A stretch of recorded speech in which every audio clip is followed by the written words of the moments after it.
Ante todo tengan ustedes un buen día, tarde, noche. En esta oportunidad les hablaremos un poco sobre las propiedades biológicas del suelo, para el curso de manejo y conservación del suelo dictado por el magíster ingeniero Teodoro Guarguachipani. Mi grupo se compone por mis compañeras Yupanqui Padilla Emily, Tupayachi Serrano Ángela Belén, mi compañero David Machaca Guzmán y mi persona Víctor Silva Víctor Antonio. Bueno, como breve introducción podemos decir que el suelo es una colección de cuerpos naturales, los cuales están compuestos de un material orgánico y mineral, el cual cubre la mayoría de la superficie terrestre. Contiene materia viva y esta sirve como soporte para la vegetación en campo abierto y en los lugares que son transformados por la actividad humana. Cabe resaltar también que este sistema es abierto, trifásico y tridimensional.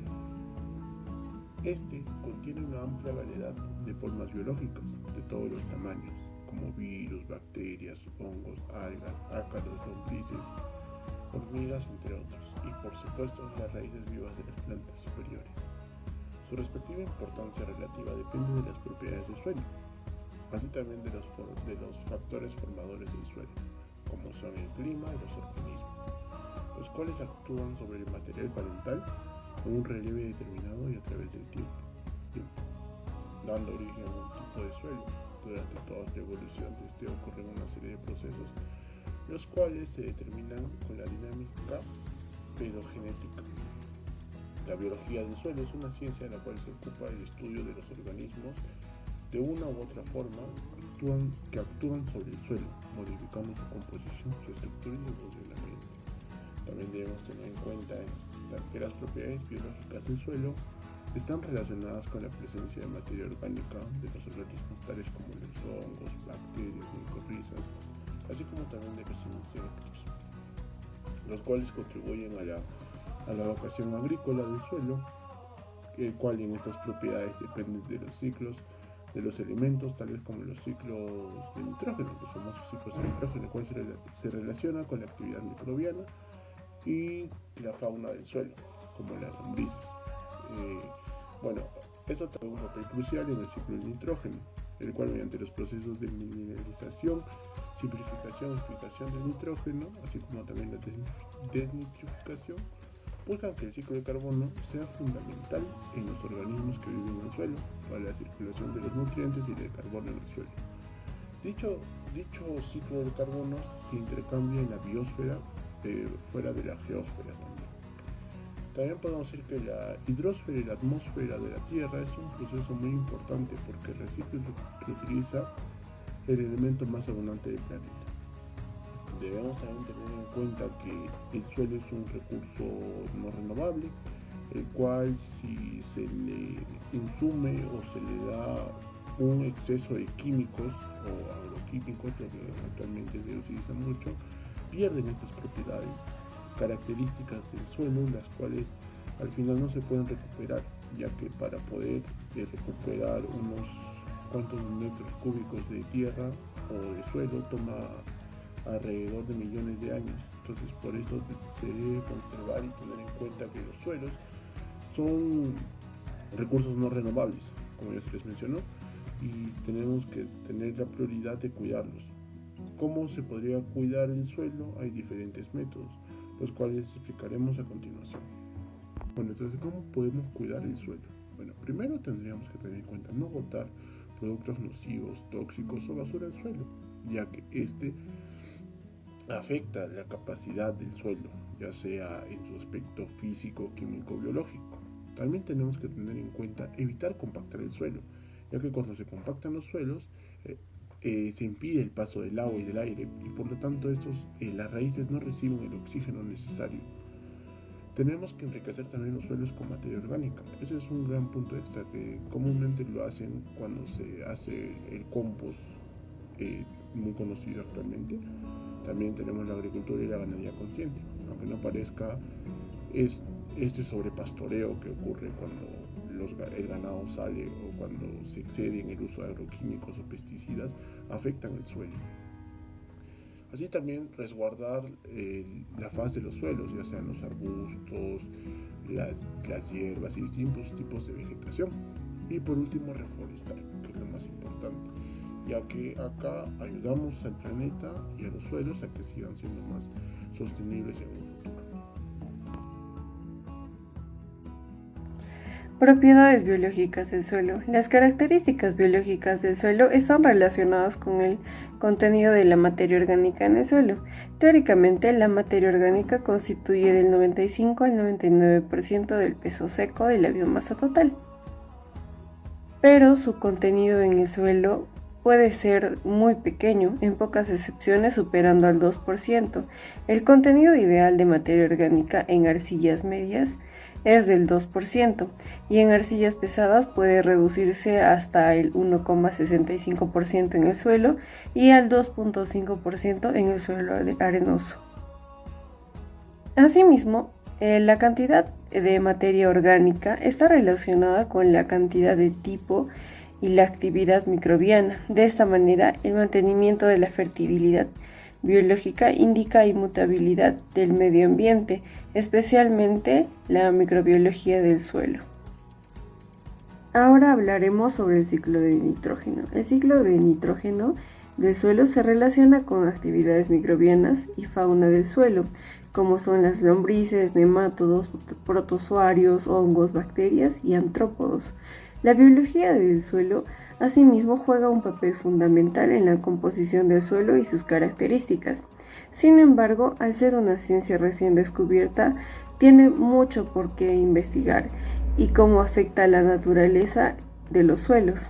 Las bacterias también juegan un papel crucial para el ciclo del nitrógeno mediante varios procesos. 1. La mineralización del nitrógeno en el suelo. Este se define por la impregnación con amoníaco, debido a que este es un proceso donde las formas puras de nitrógeno se transforman en amoníaco con la ayuda de descomponedores o bacterias. 2. La nitrificación incluye también un proceso que se divide en 3 etapas. La primera etapa, las bacterias van a transformar el nitrógeno en forma de amoníaco, por lo que pueden ser absorbidos por las raíces de las plantas. En la segunda etapa, el amoníaco se oxida y forma nitrito. Y en la tercera etapa, mediante la oxidación, este se va a formar en un nitrato. 3. La fijación de nitrógeno ocurre cuando una bacteria en el suelo o algas capaces de fijar el nitrógeno atmosférico se incorporan a su organismo y son depositados al suelo una vez muertos. Y la bacteria Aciobacter clostridium se nombran fijadoras de nitrógeno de una manera no simbiótica. 4. La desnitrificación vuelve el nitrógeno a la atmósfera y las bacterias anaerobias como Achromobacter y Pseudomonas llevan al proceso de la conversión de nitratos y nitritos. Asimismo, el exceso de este proceso tiende a conducir a pérdidas totales de nitrógeno disponibles en el suelo y a consecuencia de su fertilidad. Ciclo biológico del carbono. El ciclo del carbono es el proceso donde el elemento de carbono se intercambia entre la biosfera, pedosfera, geósfera, hidrosfera y atmósfera de la Tierra. Se designa como el proceso más importante del planeta al reciclar y reutilizar el elemento más abundante del planeta. Los flujos anuales del carbono y sus intercambios entre las distintas reservas ocurren debido a los procesos químicos, físicos, geológicos y biológicos. Los organismos que viven en el suelo son factores determinantes para la circulación de nutrientes y del carbono en el suelo. Una gran parte de la materia orgánica, originada por la descomposición anual de los residuos vegetales, se acumula en la superficie del suelo o en la zona radicular y se consume casi por completo los organismos del suelo, creando así una reserva de carbono con una rápida tasa de renovación, en muchos casos de entre 1 a 3 años. Proceso de humificación y mineralización de la materia orgánica. La humificación es el proceso por el cual se forma el humus, es decir, el conjunto de procesos responsables de la transformación de la materia orgánica. La transformación de la materia orgánica puede destruir por completo los compuestos orgánicos, producir productos inorgánicos simples como el CO2, el NH3, el H2O y liberar vegetales como magnesio, flúor, nitrógeno, poliestireno, en este caso del proceso de mineralización. Según las características del suelo y la naturaleza de los residuos orgánicos aportados, predominará la humificación o la mineralización, aunque ambos procesos se dan siempre con mayor o menor intensidad. La humificación es responsable de la acumulación de materia orgánica en el suelo, mientras que la mineralización provoca su destrucción. Continuando con la exposición. Características biológicas del suelo. Tenemos contenido de materia orgánica en el suelo. Cielo 2009 manifiesta que la materia orgánica representa del 95 al 99% total del peso seco de los seres vivos, pero su presencia en los suelos suele ser escasa y son contadas las excepciones en las que supera el 2%. El nivel deseable de materia orgánica en los suelos arcillosos medios es del 2%, pudiendo descender a 1,65% en los suelos pesados y llegar a un 2,5% en los suelos arenosos.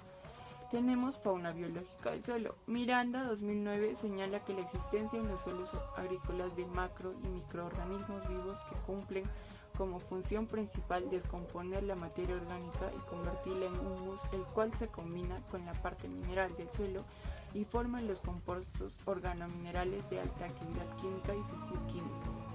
Los organismos vivos del suelo necesitan de aire, agua y calor, los cuales son proporcionados en dependencia de las propiedades físicas del suelo. Los suelos contienen una amplia variedad de formas biológicas, con tamaños muy diferentes como los virus, bacterias, hongos, algas, ácaros, lombrices, nematodos, hormigas y por supuesto las vivas de las plantas superiores. Continuando con la exposición, vamos a dar a conocer algunas conclusiones. Como es de conocimiento de todos nosotros, sin la existencia del suelo sería imposible el desarrollo de la vida en el planeta, tal cual lo conocemos, ya que el suelo representa el soporte fundamental de todos los seres vivos, ya sean plantas, animales y los seres vivos en general. El suelo es el hábitat de una variedad de flora y fauna, así como de microorganismos y animales de distintos tamaños. Sus características más representativas son la permeabilidad, la porosidad, su estructura y composición química.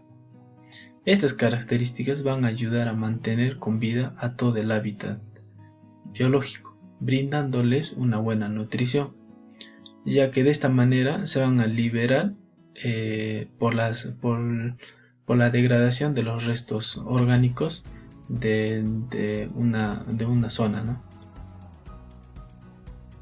Gracias a estas propiedades biológicas del suelo se van a poder desarrollar diferentes ciclos, como se pudo observar en el desarrollo del informe, ¿no? Dando paso así a la vida en el suelo. Por otro lado, debemos mencionar que la superficie del suelo es esencial para el éxito de actividades, por ejemplo, la agricultura, la ganadería, el desarrollo social y actividades, por ejemplo, de ocio, ¿no? Y sin un suelo sano, estas actividades serían difíciles de conseguir. Para hacer esto necesitamos invertir a largo plazo en nuestros suelos. Para ello es esencial contar con políticas que ayuden a contribuir al cuidado y preservación de este recurso. Otro punto que debemos mencionar y que es importante también son que las propiedades biológicas del suelo son muy importantes, ya que, como se sabe, están constituidas por microfauna.